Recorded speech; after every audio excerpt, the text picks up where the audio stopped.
Welcome to My Cousin Innie, where we talk about Severance from Apple TV. I am Jamie G. I'm here with my co-host Magna Mills to talk about the sixth episode of season two titled Attila. We are them boys. You might even call us the two Utes. We are quite young. Thank you very much for noticing, and thank you very much for checking out this episode of My Cousin Innie. We are presented by Regular Dudes Watch Stuff. You can find our content wherever you get your podcasts and on YouTube. Find us on the web at dudeswatchstuff.com. Very simple and easy to remember, just like the flaps. FLAPS. Very crucial to our success. Follow, like, and please subscribe. If you had fun, please make sure that you click that thumb. From this point forward, we got to let you know there's going to be spoilers, full on spoilers, all episodes of Severance, as well as any articles, podcasts, interviews, you name it. It's up for grabs here for us. You got to know this, right? So you don't be like, oh, you didn't tell us. Well, we're telling you. It's your first and your final warning. If you don't know, now you know. And knowing is half the battle. We always begin by acknowledging the folks who made this episode. This is Attila, Season 2, Episode 6, the 15th overall episode of Severance, originally released February 21st, 2025, directed by Uta Briezowitz. This is her first directing credit on Severance, written by David Lanzenberg. This is his first written by credit on Severance. Guest stars include John Noble as Fields, Merritt Wever as Gretchen George, Olafur Darai Olafsson as Mr. Drummond, and Karen Aldridge as Asal Ragabi. The short plot synopsis is bonds are tested. Mark continues on his path of discovery. Jamie G, we also continued on our path of discovery. I'd like to discover your overall thoughts here on Attila, Season 2, Episode 6. What do you think of this one, man? There's so much going on here. Did they nail the intrigue? Absolutely. I really liked some of the exploration they did with some of the overarching plot points. Helly coming to grips with learning that she basically was used, right? And Mark too, to a lesser degree. The overarching theme of maybe they're just all, babies or puppets being controlled, right? That was really interesting. I thought the scene with Bert and Irving and Fields was interesting. And dude, they cast Fields perfectly. Go ahead and say that now. I thought that was great. Really solid episode here. Moved the plot point around, but still continued to bring such intrigue, even more speculation, even more theories, as usual. Spot on in the way in terms of how it looked. We saw more colors in this one. You notice when they go into the room under the tents to bang. Those I'm pretty sure those were purple desks in there, so that was pretty cool to see just more of the kind of color concepts. They're just so deliberate with it. The Millicek, the back wall, they're just the blue and then just the green so all that stuff was really cool. I thought all the characters got something here. Irving, even Dylan G gets a little action here. Good for him. And then ultimately, Mark S and Helly. So everybody gets good stuff here. Good episode, kind of moving it along. What about you, Mills? I would agree pretty much with most of what you said. I guess if this show was a rapper, this would be their love album. This is kind of the love episode. Almost every scene that doesn't involve Milchek involves flirting, romance, something like that a little bit. And we were warned that going into the season, nothing wrong with it. Maybe the episode is a pinch slow, but we do get movement on a couple of the major plots. Definitely very curious to see where they're going with Milchek. Obviously, getting John Noble here as Fields is incredible. I've loved him back, obviously, since the Lord of the Rings days, but always loved him as Walter Bishop in Fringe, one of just absolute my favorites. I love John Noble anytime he shows up, always awesome. Everything again with the Fields Irving dinner there at the end, very very cool. Very excited to see where it goes. So overall, the show is keeping it up here. The batting average is quite high in season two. I think they are maintaining it. Not the best episode of the season, but I think kind of right there, middle of the pack for me. Very much enjoyed it. Well, we start right off in this one where we left off in the last one with Mark seeing Miss Casey and trying to figure out where he is and what happened here. Reintegration seems to be in full effect now, right, Mills? It looks really cool. That's the one thing I will say. I love the way that they've chosen to do it, kind of with the hard cuts and then expressing it on the monitor there with the two lines. I think all that stuff is kind of working. Very interesting. We don't really get answers from Ragabi. She said she knew she was going to tell Mark more about Gemma, about Ms. Casey, and then she's like, all I know she's essential. that sounds very important, but that's not really giving Mark much to go on, right? So I No. wasn't thrilled about that, but I thought overall a pretty good job here. We're down in the basement there at the beginning of the episode, and then we come back to it later on, and Mark gets frustrated. It sets up the fun runner of him being really hungry, and you see that both with his innie and his outie. I like it when things kind of carry over there between the two. Anything you'd like to add on that? I will kind of say maybe the final reintegration there to for a hot minute here. But anything about the initial thing there? I did like the little conversation he had about bargaining, especially the thing like everyone would do anything to get somebody back. He's like, but for me, it might actually happen. That is actually kind of profound and odd. Like you don't actually expect any of it to work. Right. I will say, Mills, I think this is kind of a little bit of foreshadowing here for the episode. I don't know that I can remember a single episode of Severance, period, where there was this much food involved. I mean, there's so much eating in this. I mean, we've never seen Mark eat like that, like he did here. I mean, last week we saw him drink that gross stuff that I thought was sea moss gel, but we don't know what the hell it was. But between that and the ham. There was a lot of eating in this episode. I don't know if that means anything or not, but I just found it to be really weird that I can't remember. I don't know that I've ever even seen anybody really eat in this show before. So definitely an interesting twist here. Ragami does say at one point that's part of the reintegration. But if you actually look when he is at the Chinese restaurant, he has four plates at least that you can see, and he's so hungry that he can't even really bother with the chopsticks. He's really just almost shoveling it in with his hands. And there was a pot of dumplings too. Like so that's we're talking about six, maybe Dude, seven he took the entrees here. fortune cookie. He opened the fortune cookie, left the fortune without reading it, ate the fortune cookie. I don't think I've ever seen anyone in the history of humanity do that before. You always at least read the fortune before you eat the cookie, if you eat the cookie at all. Almost no one actually eats fortune cookies. And he eats Yeah. the cookie, he's so hungry without even looking at the fortune. That's wild. That's skipping ahead a little bit, but we could probably go through that because it doesn't really impact the other thing. What did you think about that scene with him there with Helena in the Chinese restaurant? They were really, really flirting, and it was kind of uncomfortable, to be perfectly honest with you. I mean, Mark seemed to be into it a little bit, and he did apparently know who she was. It was a nice bit when she's looking at him. He kind of looks behind. He's like, "Is she looking at me?" Because he knew who she was, and she even slips up when she talks to him. She's like, "Oh, this is the first time we've officially met." I don't know if he clocked that or not, but she did throw a qualifier there by saying it was the first time they had officially met. Any thoughts on this interaction between Helena and Mark Saudi, the first interaction between them that we know of for sure? Oh yeah, dude. I mean, there was a couple of slip ups in there. I mean, I thought first of all, just shout out to the actress here, right? Being able to see her play Helly and now play Helena. There was something cunning about what she was doing, but and strategic. Mark slowly was like, "Wow, is she really into me? I think I'm into her."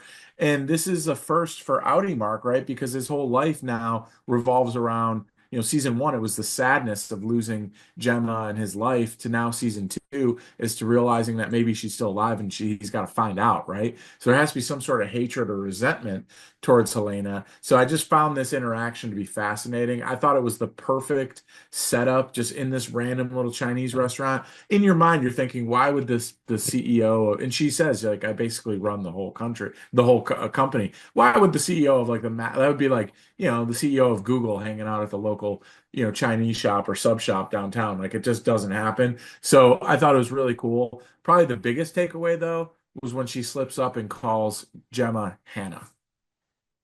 I thought she did that intentionally. I wasn't sure what exactly that was.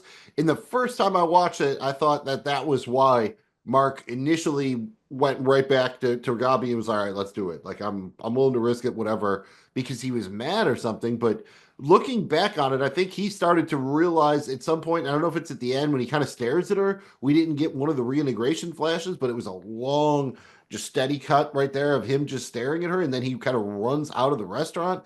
I don't know what happened in that moment. I think maybe he clocked the idea that they're watching him, maybe, right? He's been trying to sneak messages in or whatever. I think maybe at that point he thought, oh, they're on to me. So maybe he accelerates it because of that. I know he wasn't, happy about her saying the name wrong, but I think that would have to be deliberate, right? Helena studied these people like crazy. I can't think that she did that on accident. That would be weird, I think, unless she literally is in love with Mark and she's so nervous that she's messing stuff up, which would also be weird in its own right. It's an interesting choice to do that because, you wonder why. But I thought the dialogue here was fantastic. It was awkward. It was weird to watch. And you kind of felt like, I don't really like this. Whereas you're totally shipping, any Mark and any Helly, right? So it was almost the exact opposite here. But yeah, I found it to be a pretty intense scene, believe it or not. I just love the way these actors and actresses are able to, because even Mark was totally different as Outie Mark here, right? So it was really interesting to see the two differences in the way the actors are performing. It's great work. Yeah, just about the most relaxed we ever seen Mark's Audi. I mean, shades of Adam Scott and Party Down a little bit here with kind of the attitude he had. Just a little kind of like, just not quite like just down, but always kind of like just rolling with the punches. Shout out Party Down. Missed that quite a bit. Before we circle back around to the Lumen stuff, I guess we might as well finish out here because Mark goes back to his house to Ragabi in the basement there. And I am curious. She got all that equipment in there without anybody noticing. Who's financing all this? She has all these drugs and monitors and everything. Just throwing that out there. That's got to be coming from somewhere. Yet she's like sleeping on a cot in his garage, eating beans. Something doesn't quite maybe match up here, but it gets real interesting real fast when she hits the gas. I will say I got like not quite house, but some of the they do the medical dramas where they show the incisions and all that. Like that was a like I wasn't wild as a dude who's had some holes in his head. Like seeing that the hole in Mark's head and everything was well done. It like even like gave me the whatever the do you want to call it the feeling like ooh I don't like looking at that. Yeah, I didn't either. I just, this is kind of the one thing I think so far where I've just been like, I mean, dude, you stumble on a village of goat people, I'm okay with it. But brain surgery in the basement, I'm having a hard time with this whole angle with the basement situation and even Ragabi a little bit. Like I don't know, man. It's just moving really quick, and I just, where is she getting all this shit? Like the medicine and stuff. Like it's just, there's a lot here that it's starting to unravel for me just a little bit. And the show does such a great job where you start to get these things where you're like, well, how does that add up? But it creates more intrigue usually. This one for me is starting to be like, brain surgery in the basement. I don't know, man. I had a hard time with this one. I agree with you to a fair degree. She does, be clear that they already had the hole and everything, but the idea, like right after it, he just kind of like zips up and goes upstairs to answer the door is kind of wild. I mean, I've had some like surgery where they had to reset my nose or something like that. And you do it, and they're like, yeah, you can go next door to Applebee's and have a beer or whatever. It's fine, but you didn't really have a local or anything. You just take a big pair of pliers and go. That's also not fun. But dude, something inside we're talking about, we saw the monitor. I mean, she had a full-blown needle Oh yeah, no, that six hole was inches in his bigger than you brain. need for a needle too. Like I don't know if that was their Yeah, creative dude. I mean, license with the hole. there's no I always blood. thought because Like, they made it's it not seem I think bleeding. like that Helena on her first day like went to the severed floor the same day she got implanted. They made it seem like so, and they at least make the technology look easy. In the show's favor, they walked right to the line. But now the fact that Devin is in on this, she's gonna be like, "What the fuck?" and she's gonna have questions, and she's gonna hopefully be kind of the audience surrogate here. That all right, now I need some answers. You need to tell me what you're doing because that's who she is, right? She's going to say all that. So if that hadn't happened, I would have been more worried. But the fact that she knows now, she's in there with Robbie, Mark just passed out, that gives me confidence that they're going to have to deal with a lot of these issues sooner than later. And by sooner, I mean like basically the next time we see them. That should be the vessel to be able to kind of deliver the answers that to the questions we have, right? And so I think that's a good bit of work. At Hopefully least that's the what they impetus, yeah, it's going to push it because she's going to be like, "What are you doing to my brother? What is this?" And she's going to say the word "what" a lot, like a lot of times, really. Like you're going to be like, right. "Say what again?" But go full Samuel on it. Let's circle back around to Mark in the middle of the episode where he basically redoes the romantic encounter with Helly. I have to say, after the way Milchek hung it over his head in the previous episode, I was incredibly glad with the way they dealt with this. Mark immediately tells her, which is kind of awkward and funny and sad all at the same time. And then Helly, instead of kind of wallowing in it, she decides to take agency and she's like, no, I don't even want to hear about it. Like, we're going to make our own memories. I thought the way they handled this was great. I think a lesser show could have mangled this. They could have tried to build tension of, oh, when is he going to, when is she going to find out? Instead, they went right away and did it almost immediately after Milchek even brought it up. So I really like the way they handled this. How about yourself? Yeah, I thought so too. And I thought they added a human-esque and innocence to it that I think the show needed. And it was cool to kind of see that, the recreation of it. And I love that he just kind of got out of the way, told her. Her reaction was spot on, but I just love that she just, dude, I think everyone can learn something from Helly. Like the way she just took a walk, took her shoes off, cried it out, and processed her feelings and made a decision was impressive. And she basically came back determined to say, I'm not going to stand for being used and let her rob me of my memory. And it was cool kind of how they showed her remembering that first kiss when she came back from the elevator. And that kind of was like, no, this is my feelings. Like these are my, I feel this way, not her. Right. And she kind of took ownership of it. So lucky for Mark, right? I mean, Mark's double dipping here. It was kind of like I had like a weird thought. I'm like, wait a minute, so this kind of like you're into this girl, but she has a twin.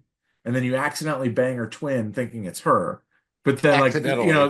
it's kind of like a crazy thing, right? Oh yeah, it's almost a fantasy thing. I mean, when she asks him, he almost looks like he won the lottery. He tries not to be like you want to do this? Like, yes. Trying not to seem maybe a little bit too excited. I have to say, you see, like you said, how Helena did her thing. She kind of made a decision. She starts walking back with authority.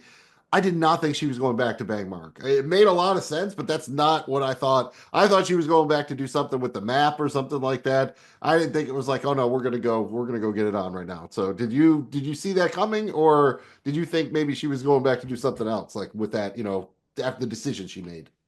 They teased it a little bit with that whole like seeing, remembering her kissing him.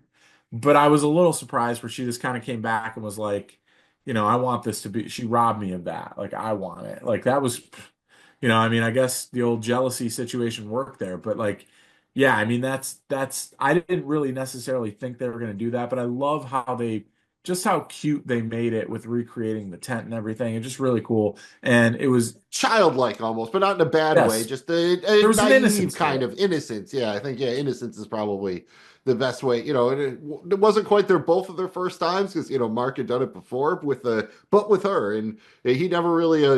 I do note at the end when she asked like, what was the difference between me and her? He just kisses her instead of answering the question. I did notice that because there's no Yeah. right answer to that question probably. So I think he No, had the it's right it's answer. it's you were better, and that's Right. the only thing that Yes, I guess. But matters. just kissing. I think he tried to, imply that with the kiss.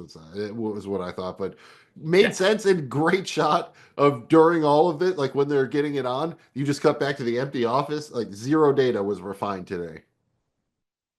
yeah, yeah. It's just there's no work was done. I guess they didn't get that close to Harmony. The Cold Yeah, Mountain yeah. probably wasn't. Cold Harbor's not going down quite yet today. Everything about that really worked well for me. So then you have the other guy in the office, Dylan, who spends the majority of the episode we get with him, anyways, with his Audi's wife again, with Gretchen. I think we both called this. We felt a little BE before, and you get the double dip here. He gets the kiss, and she tells Dylan's Audi that they didn't even meet up at all.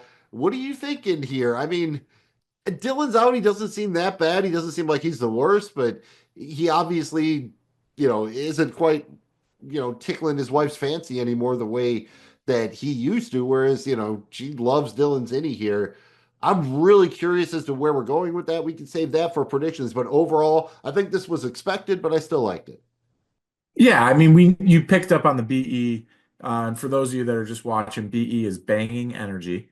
But you picked up on the BE the first time it happened, and we also saw, Dylan and any Dylan, he's not willing to give up that privilege. And even though he kind of is towing the line here of doing the right thing by his gang, with the team, with Helly and Mark and telling them about the map and everything, but he's not willing to give that up or let them know yet. But I'll tell you what, Audi Dylan, I think, is just classic case of you're bored in your marriage, you got kids, he's not what you're looking for, or she's not what you're looking, it's kind of one of those things where I think the wife is just like not into him. Like she kind of is questioning her marriage, and then she's getting a chance to kind of like date him for the first time, and it's such a different version of him that she likes him. And it's such an interesting dynamic here, and it's such an interesting way to look at things. It's just so thought-provoking, and that's one of the things the show does so good is like really makes you think like, wow, that's such a wild thought, right? Like the fact that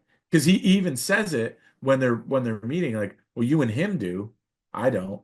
Like when talking about that they're together, right? Right. Like, She can't separate it because they're the same, they're the same physical body, and she can't really separate it. I don't think she right, sees them as two separate people yet. So right. I think that's dead on. And you see the little bit of crossover where the scuba thing, where Dylan brings it up on a first date scuba, and that actually happens. So there are some similarities here, and the creators have talked about that, how much actually seeps through the wall of Severance or whatever you want to call it here.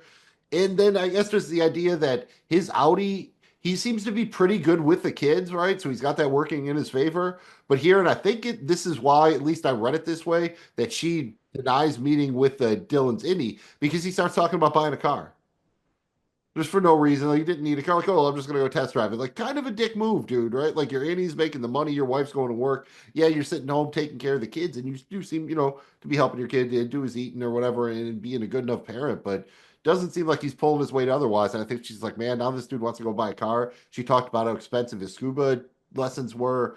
It just feels like you said, she looking at him as a bit of a sunk cost or something like that, maybe. Yeah, I think it's just kind of a combination of she's working hard. We saw her. She looks like she's either EMT or police officer, something kind of in uniform there. And then, and I think he's just not necessarily pulling the weight. And it happens in marriage. They're not the first couple, right? But I think she's very intrigued and kind of feeling a spark here, so to speak, with the innie. Interesting dynamic. The thing will be, how will that affect him? And we can talk about this in predictions, but makes you wonder how will Audi Dylan handle the inevitable affair that's happening with Innie Dylan? Because she lies to him about it. She said it was canceled. Right, and this is something you feel Lumen could use as leverage over them. It appears that they're going to kind of be operating that way. I was kind of surprised, but in a happy way, that Dylan told everyone else about the map right away. When he put it back behind the poster at the end of the previous episode, I was like, man, are they really going to kind of back pocket this one for a minute? Nobody actually gets to it here, but I like that even though he didn't tell them about the visitation suite, he at least told them about the map, which kind of inspires Helly's whole trip this episode. But I like that. At least still, he's not giving him everything, but he's at least still trying to be on the team. Yeah, he 100% is. He's walking a fine line here where he did the right thing by letting him know, but he's not willing to give up. And I think because I think Innie Dylan is really into this thing with her too. I mean, it begs the question, like, I know we joked about, Mark S and Helly, whatever, having sex or whatever. But it's like, how do they know how to have sex? Well, a lot of these, how do they know how to do anything? How do they know how to write? Isn't that the first hug Dylan G ever had in like an intimate way? The first kiss, like for the innie? Like it's kind of it's an Yeah, we thought. interesting Yeah, what do they thing. know? How would they know how to, do various tasks? How are they house trained? Right. If you really want to get into it. We don't want to get into all that, but let's talk about our guy Milchek. We do get a little more background on Miss Huang here. This is apparently part of a fellowship, and he needs to approve her for Wintertide. We'll save that for predictions, but at least we get a little movement here. And I like that Milchek tried to take control back over. You saw Miss Wang before. She kind of, screwed him on his performance report. She was sitting at his desk when he was gone. And here he's basically like, no, you need to go do your actual work here. And no, you can't sit at my desk. So I like that Milchek was taking control. I will say that I didn't know where he was going with the paper clips. I originally thought that he was going to go back through and re-paperclip all of his old reports. Instead, nah, our guy was just practicing paper clipping for I don't know how long, so much that his hands were shaking. It looked like thousands of sheets of paper. I don't know how he did that without getting paper cut to hell. in Milchek, he's better than that, right? I think how many do you have to do to ensure you do the paper clip the right way? I would say if you did it for an hour, that would probably be, I don't know, 100 to 200 pages, and that would be enough. I think I would know after that. He basically was punishing himself here with the paperclip. And you also saw it because he had such a great quip to that he made to Miss Huang here. I loved it. And then he's looking at himself in his mirror and basically dumbing it down repeatedly over and over and over again, where he's like, you can't use those big words. He's basically punishing himself here, which leads me to say, okay, I guess he bought in and he's willing to go all in for this, at least right now.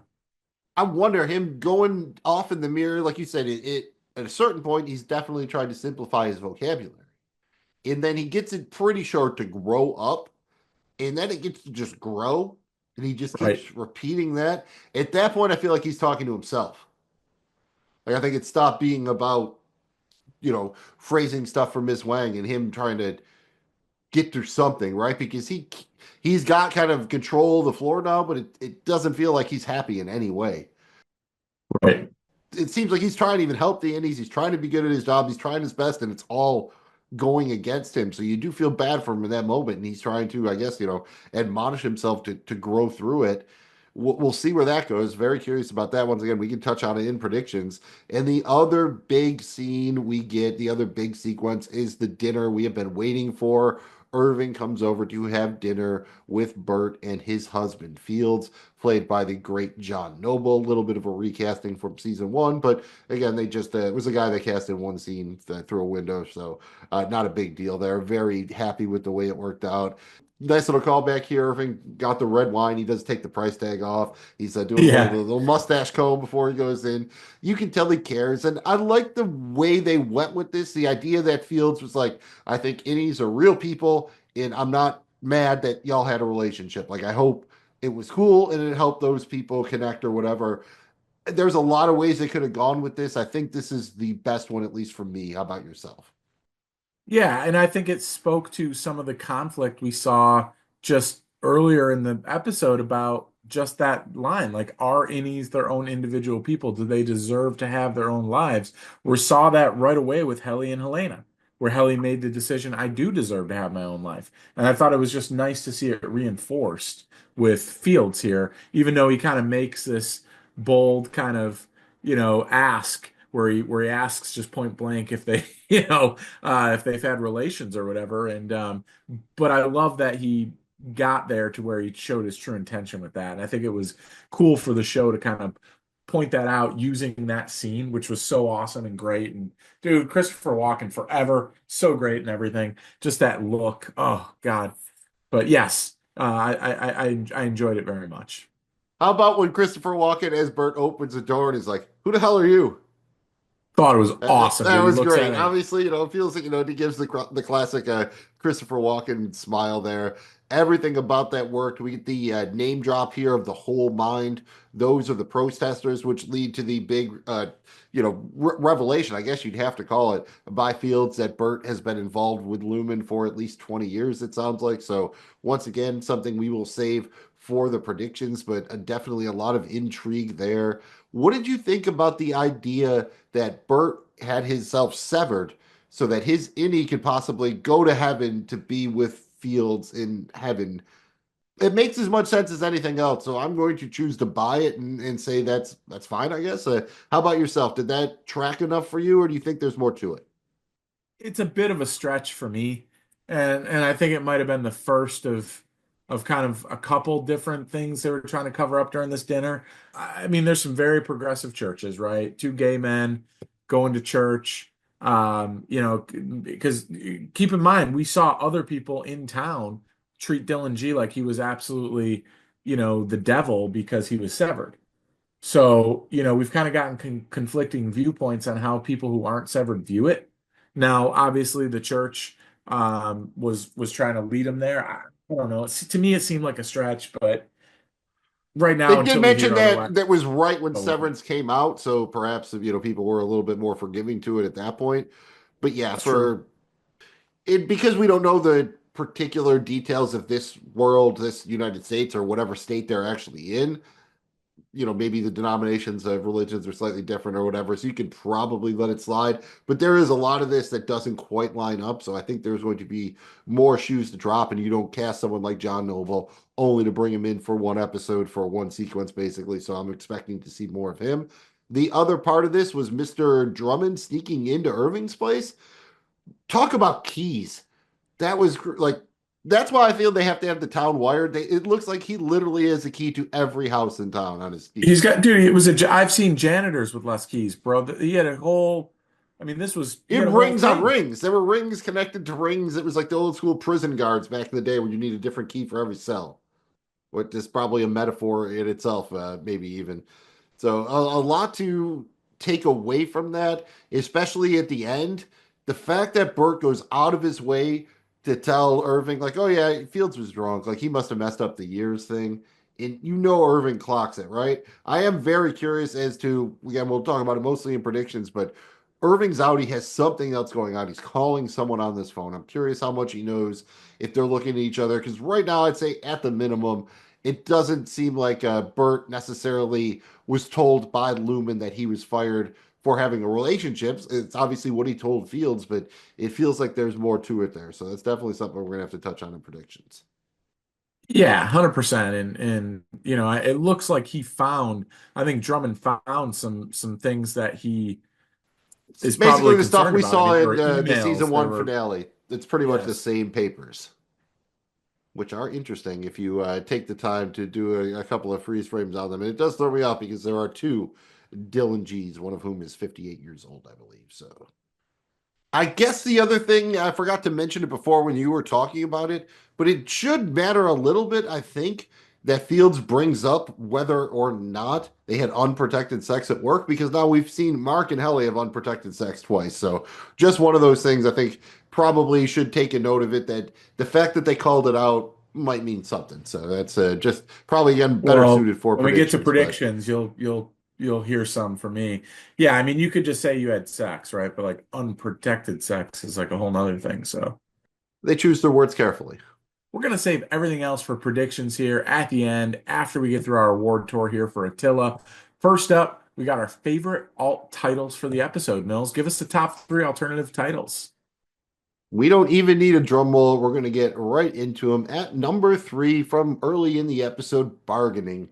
It feels like there is a lot of bargaining going on, especially with Helly herself, with Mark, with Ragabi, with Helena and Mark. Everyone's kind of bargaining a little bit, so that feels like it fits. At number two, childish folly. Not only is it a great line by Milchek, but I think maybe it is childish folly that Helly wants to get back with Mark, but it is very, again, like childlike in an intimate way, not in an underage way, when they had their little retreat into under the tent there. So we're going with childish folly at two. And at number one, Mark is being reintegrated and he's also integrating with Helly. So shared vessels makes a lot of sense. There were shared vessels in this episode in multiple ways. So those are the three: bargaining, childish folly, and shared vessels. Nothing wrong with Attila, but I like our three as well. I definitely do. Stop number two on the award tour is going to be our favorite quotes. Mills, what's your favorite bit of dialogue here from the episode Attila? I am going to go with something very early in the episode. Helly gets a couple good ones, but I'm going with Okay, well, I still have a hall pass, so I can go to the break room now, and then we can start after lunch. Maybe. Maybe. Did everyone sever their balls in the elevator this morning? man, it's good to have old school Helly back, right? That's our season one Helly right there. Absolutely loved it. How about yourself? Favorite quote from Attila? Yeah, it's also Helly here where she's like, What sucks is that she got to have that and I didn't. That she used me to track my friends, used my body to get close to you, that she dresses me in the morning like I'm a baby, that she controls me and this company and all of us. It's disgusting. when she said that and I was watching this, it hit me. I'm like, wow. I thought this was so powerful, and she's right. And I think you saw that with her in season one, this rebel without a cause. Well, now she's a rebel with a cause, and I think that's even more exciting, more dangerous. She feels like she can wind up being the real MVP or the real hero almost, at least the one who's going to probably push the story forward the most on the severed floor, unless, Mark is reintegration, maybe Milchek turns cheek, but we'll save that for predictions. But yeah, great quote there, man. Very powerful and very much enjoyed the way she took her agency back here, at least the best she could. Next, we got our favorite scene or moment from the episode. I'm up first here, Mills. I got to go with dinner with Irving at Burton Fields. First of all, I thought the house was awesome. Kitchen was great. Just the dialogue here from the beginning was just so good. Really enjoyed it here. They cast Fields really well. We talked about that earlier. This whole scene from start to finish was just fantastic for me.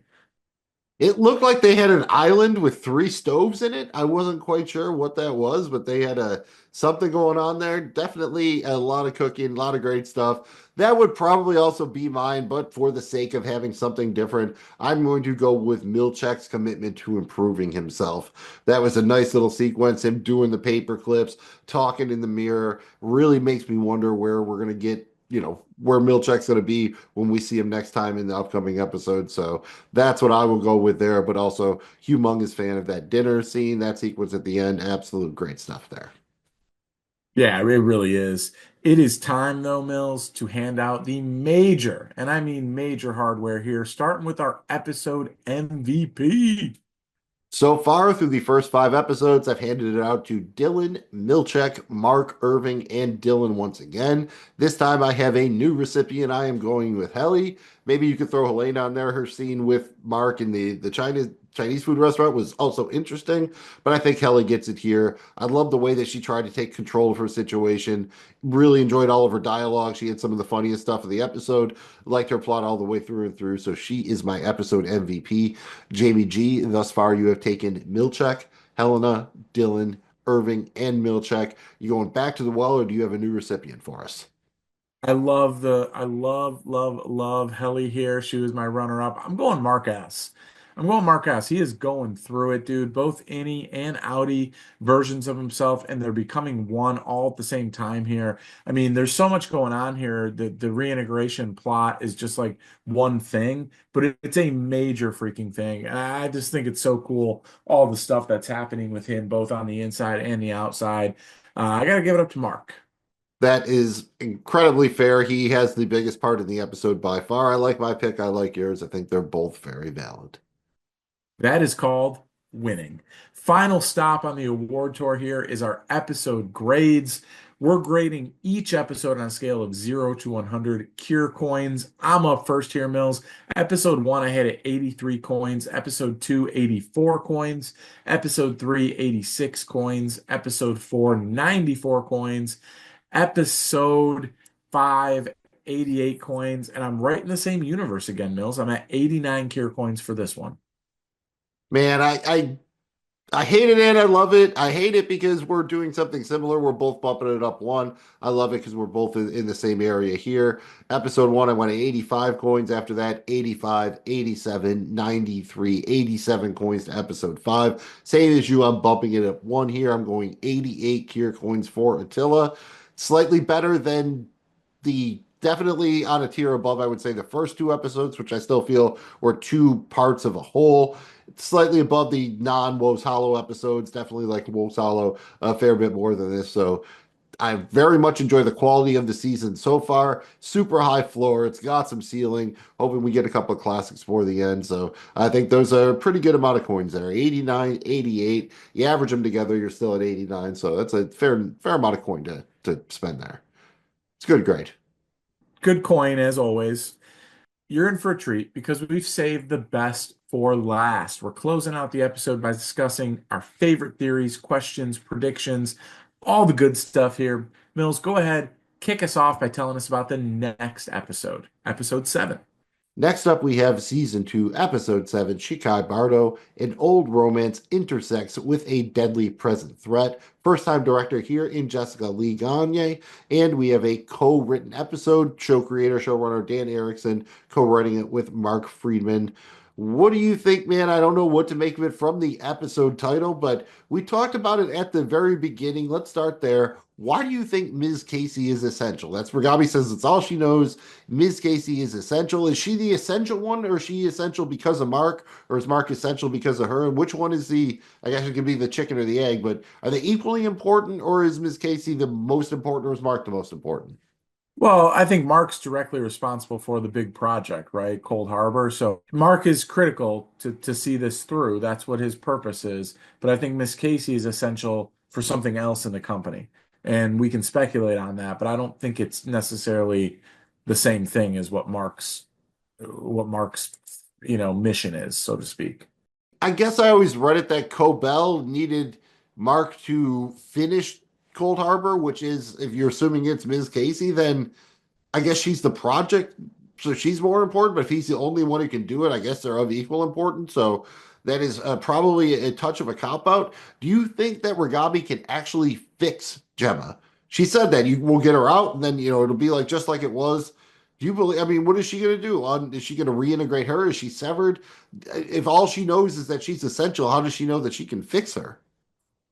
I don't believe that. I don't think she can fix Mark. I think whatever's going on with Mark right now, he might not ever this is dude, best case scenario, he just lives with some shit. Like you don't just go through this and like come out like totally normal, dude. Like I don't think she can fix anybody. I think she can try to unwind stuff and try to make it better, but I'm still not sold on her whole role in this and what's in it for her.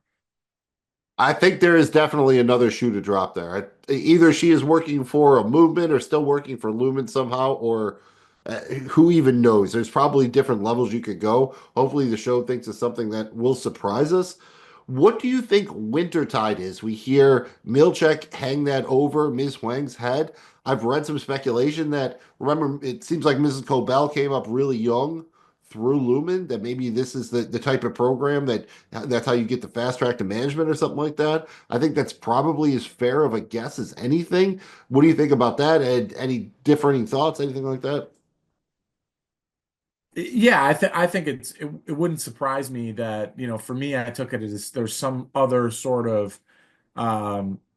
other sort of, you know, Feeder system, minor league. I mean, well, it's just I think to me it speaks to the depth and to the expansiveness of Lumen. And is this a university? Is this it's some sort of internship, right? So is this some sort of leadership development program? Is it some other big project they're working on? Remember, when we saw that little video in episode one or whatever, it makes it seem like Lumen has how many places all over the world? So, I mean, this is another kind of project or thing that they're up to, is the way I took it. it seems really important for what it's worth. She shut up, right? You could see she was being defiant before. She was sitting at his desk. She was reporting him to the superiors to get him in trouble for his performance report. And here, she really, that seems to cower a little bit. We don't even see her running the floor. All she does is show up again to bandage markup. Let's get into the idea that we danced around a little bit before, that Fields points out that he remembers very specifically a conversation because it was happening with Bert's Lumen partner 20 years ago. Irving helpfully points out that severed floors were only opened 12 years ago, but also the verbiage there, Lumen partner. For me, that sounds like he was a co-partner in the company, not his lab partner. Did you take it a different way? But either way, it seems obvious he's working there for longer than we think. But I think he might even be, I don't know that he's an Egan, but he seems like he could be on a higher level or something like that. Yeah, I kind of took it that same way as Lumen partner, which did he help run the expansion here? Was he, uh, something's up with that. And I think that Fields was probably right. It was at least 20 years. Irving picked up on it and he said, well, it's only been around for 12, right? And he threw that question in there because you could tell he's starting to think. But yeah, I think this was, they only had one bottle of wine. They drank a lot of wine, expensive red wine. I don't know that this was a total drunk slip up here. I think this was just a slip up in that, oh yeah, I forgot that this person doesn't know the real deal, the truth kind of thing. So Yeah, if this is actually just Fields being drunk, I would be upset kind of. yeah. I'm not thinking that could be the case at all. I guess where it led me, if I deep dive into it all the way, maybe Bert's the one who actually invented Severance. And that's kind of why he's not like, you know what I mean? He doesn't own the company, but he's important enough that maybe he even does maintain his Innie's memories. Maybe he was playing it both ways at the same time. The fact that his Innie and himself were obviously either told two different stories or he's lying about why the company told him he fired him. Given that look at the end, how hard he denies it, that's what I'm going with. I'm going with he's actually the one who invented Severance, but being a founding partner in Lumen wouldn't surprise me either, something like that. And you got any good speculation for what Bert's actual role could have been? I do like that a lot. I wonder if he maybe severed the first couple, either invented it or was the one who kind of, started that whole floor. There's something to this here. I don't have anything better than what you just spit out, but I really like that. And I like the idea that maybe he has his any memories because there was kind of that weird exchange with him and Irving at the end where Irving's like, we should do where he apologizes for Fields and Irving's like, well, we should do this again. He's like, with all three of us or just me? And Irving kind of answers it, well, all three, but either way. And he kind of looks and smiled. And there was a little, I won't say BE, but there's a little flirt going on there. There's a little something between them. Random prediction: we see Fields and Irving go out to dinner before Bert and Irving go out to dinner. Like he just swooping in, trying to get. I don't know, like maybe because he's worried about Bert or something, and that's how we could find out more about Bert's backstory, something like that. I think that would be cool because Fields is a good access point to that, right? He obviously knew shit from 20 years ago. It seems he has his memories, so if we want to find out stuff, that's a good reason to cast John Noble. I'll say that. So I think Fields might prove to be more important, even if he's never been a Lumen employee. Like some people wanted him to also be, severed or a Lumen employee. I don't think he needs to be any of that as long as he has some real information, right? Right. Yeah, maybe Irving can take him out, get him liquored up, and he starts spilling the beans. What would be cool is I don't know if this is possible. What if Irving doesn't really know who he's calling on the phone? Like it's always a machine. Like he never talks to a person. And what if Fields is like the guy running it or whatever? Yeah, that would be really wild. I mean, we talked about kind of Cobell and some of the other ones here, but now that Fields is a player, like you said, I don't think that's one and done. I mean, I'll make a bold Yeah, prediction yeah, you're here. We'll definitely see him not. again, Yeah, same thing with right? like Gwendolyn Christie. Yes, we don't necessarily know we're seeing the goats again, but you don't cast her as in a one-off role. Same thing for John Noble here. Do you think Lumen already knew that Irving's Audi had some sort of investigation going, or do you think that they just found it out? I could go either way with it. I wasn't sure. I can too because he's clearly in touch with his innie and clearly knows what his innie was trying to do. That's Or at least something he knew that we haven't somehow. seen Maybe before. he's not in touch with his innie, but he seemed to have some sort of inside knowledge. Right. He knows what his innie is trying to accomplish, which is more than any of the other characters that we've seen. Or he So at least knew there's his innie something was there. up to something. Even if he didn't know specifically what it was, he at least knew that something was in motion. So that again, that's still more than any other innie knows. What about Helena? Do you think that she is going to continue to pursue Mark's Audi? Yes. And here's why. I'm going to make a bold one. She's pregnant. I've been noticing on the intro the addition of little babies crawling around, and they look like they're babies in some, and then they look like there's a baby Irving. There's all sorts of stuff to where you could speculate here. But for me, dude, I'm going to go with she did all that because she needs to be pregnant for something or somehow, and she is now. I've definitely read speculation like that she needs to have an heir or something. They have all these weird rules and that kind of thing. I am going to go with yes, but maybe because I don't know that Helena's lying when she tells Mark, like, oh, come meet my dad. And she's like, oh, you'd be the first. Like maybe she just never really, because of who she is actually really had a relationship. And this is as weird as it. I mean, do we even know that she wasn't a virgin or something? I mean, I don't know. Maybe it could be as dumb as puppy love. I'm very curious to see where they go with it, but I think I agree with you in that yes, the pursuit will continue. Yeah, I think so. And Mills, interesting one for me here with Mark. While we're on the topic of Helena and Mark, can you be re-severed? Like, say his integration goes to plan and he's no longer severed, can you become severed again? And it begs the question because your innie would be dead, or would you come back different? Is it different innie? They've tried to touch on this. I think they said there would be no like people who are severed multiple times, basically. So I would say no, but would it absolutely shock me if they went there? No, not really. But again, minor spoilers for Westworld, but they kind of went this way a little bit, and I'm I'm hoping they don't. I'll at least say that it's not impossible, but I don't think I would be a huge fan of that personally, at least. How about Milchek, man? Where does he go from here? He wants to grow. Does he come back on the floor with a vengeance? Especially, he left Miss Wang in charge. Did not seem like any data got refined. That could be another bad mark in his ledger. Or does he grow and maybe, start coming even more onto the side of the innings or something like that? What do you think? Where's Milchek going? We're not gonna find out for a while. I think he's gonna kind of flip-flop here. I think right now he's trying to figure out a way to make this work and toe the company line, right?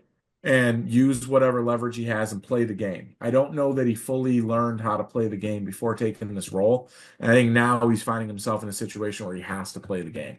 And I think he's going to attempt to do that. Whether or not he succeeds will lead us to know which side he ends up on. Because if he doesn't succeed, I think he goes on the side of the innies. If he succeeds, then I think he continues to kind of serve Lumen. Yeah, I guess maybe we could get full on corporate Milchek. I would probably buy that. I did He find it wore a shirt interesting. and tie. He no longer Yeah, he the, went the the vest turtleneck. here, Yeah, he went a little the bit more old turtleneck. school. I did find it odd that he focused on the minor things, the paper clips in the vocabulary, whereas those were literally listed in the performance review as minor. The big thing was not having the refining of the data going the way they want it to be going. And here he seems to spend a whole episode worrying about the little shit, for better or worse. So I'm curious as to this could bring back another bad performance review, and it sounds like they have these every month at Lumen. So that's pretty wild. Hopefully, no one else works for somewhere that has to have that many performance reviews. I wonder, do you think before the end of the season, everyone else is going to find out about Dylan's visitation suite? I'm going to say yes because he has to use it as a cover to go somewhere, steal something, kind of like last year. He had to go to use the waffle party to do the OTC. I think they run it back a little bit, or they smuggle someone into the visitation suite, something like that. That's my guess. What do you think? Do you think he's going to manage to keep that a secret? Is it going to come out? What's going on with that? No, I think it comes out, and I think it's something that he gets forced in a situation where he has to choose. And unfortunately, I think his Audi's wife is gonna get hurt here, and he will too. But it's gonna be a thing where he doesn't have a choice. And but yeah, I think it has to. The cat's got it. They already teased it multiple times with Milchek kind of threatening him, similar to the way Milchek threatened Mark about telling Helly, right? So I think it has to come out of the bag here sooner rather than later. What do you think Devin's reaction is going to be when Mark wakes up? I think we have to assume Mark's going to wake up, right? I guess he could technically be dead, but that would be bold even for Severance. Let's just assume Mark is going to be alive. He's going to wake up. Devin's there. Is she mad? Is she curious? Like, does she want to go to the cops? Like, give me just one idea what might happen from there. Well, the Devin that we know that we've seen, she's going to be all over the place. Dude, first of all, she's going to be like, what the hell? She's going to be mad. He was foaming at the mouth. She's going to be very mad. She's going to question. She's like, who the hell are you? You're already talking to the, she's going to question why she's there, what she's doing, what just happened, right? And then she's going to be disappointed at Mark for not bringing her in on it. Like she's going to go through all the emotions, bro. All of them.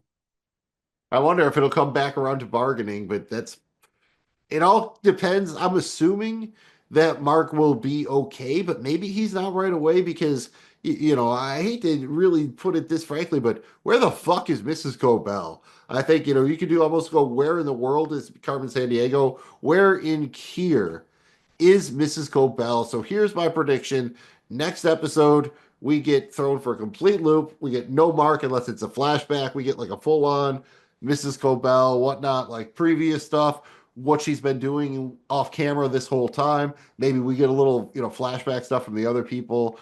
stuff like that. But I think they're going to actually tease us and make us wait a whole nother episode for the actual outcome here of, does Mark wake up or not? So that's what I'm going with. What do you think, man? Are we getting Mrs. Cobell finally next episode? Are they going to push it off even further towards the finale? What do you think? I think it's wishful thinking. I think they push it off. I don't know that we see her again, maybe until the finale, which sucks because, the more episodes that go on here, the more I'm starting to believe that.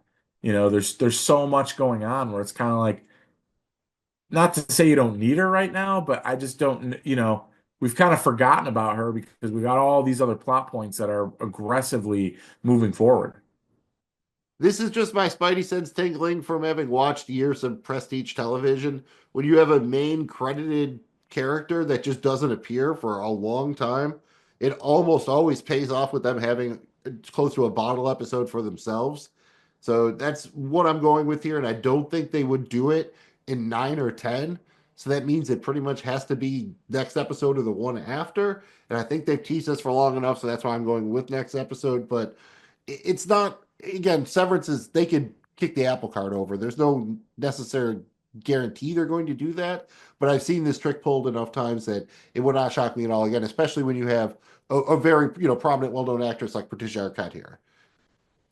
It makes sense that she's going to get a showcase at some point. You know what I mean? And Oh, that dude, it she's usually comes in the awesome. form of some sort of bottle episode, or we find out what they've been doing the whole time. Again, not incredibly uncommon as a trope. I would be Therefore, there for though, that. Hope you're right. yeah, that's one. Yeah, I'd like to be right just for the sake of being right, but that's one I really hope I'm right on. You and me both. Man, I'm this has been an incredible season so far. I think we're both impressed, excited, intrigued, want to know all the answers. Anything else before we break until the next episode? Not really. Just can't believe that there are only four left. Just like that, we've been waiting 3 years. Hopefully, the wait between season 2 and season 3 will be much, much shorter. We can only hope. Thank you guys for checking out another episode of My Cousin Innie. Holla at us. Make sure you let us know your theories, your predictions, what you liked, what you didn't. Throw the thumb if you haven't already and subscribe to the thing. And man, did we tell you something you didn't know? Do you got a different take on it? We want to know. Drop a comment below, or Mills will hit you up, let you know all of our social media stuff. You can get at us there. Till we see you on the next episode. Get at us, dog. This has been My Cousin Innie, presented by Regular Dudes Watch Stuff. You can find our content wherever you get your podcasts and on YouTube. You can find us on social media at Dudes Watch Stuff. Same place on the web, dudeswatchstuff.com. We try to keep it easy to remember, just like those flaps. FLAPS. Follow, like, and please subscribe. If you had fun, please make sure that you've hit that thumb. I'm Magnum Mills. He's Jamie G. Thanks again for checking out the show, and we will see you the next time that elevator door opens or closes.